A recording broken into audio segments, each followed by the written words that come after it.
Welcome to Pindar Poetry. We hope you learned something new. You start by confirming the essentials. Sign in to the same Apple ID on your iPhone and iPad and enable two-factor authentication if needed.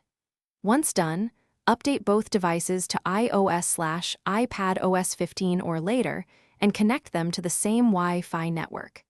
Next, open settings on each device and enable messages in iCloud so conversations sync. This step ensures your message history and attachments will now make the connection. On your iPhone, go to Settings, Messages, Text Message Forwarding, and toggle your iPad on. If you don't see it, sign out and back into iMessage on both devices. Check messages send and receive to confirm the phone number and Apple ID addresses that will send/receive. When prompted, enter or approve the verification code that appears on your iPad. Make sure notifications are allowed so you get new message alerts immediately. Finish by verifying sync.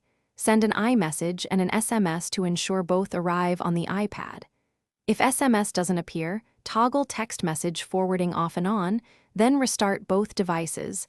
This often forces the handshake. Make sure the iPhone has cellular service and the iPad is online. If issues persist, sign out of iMessage on both devices and sign back in. And as a last resort, reset network settings on the iPhone to clear lingering connectivity problems.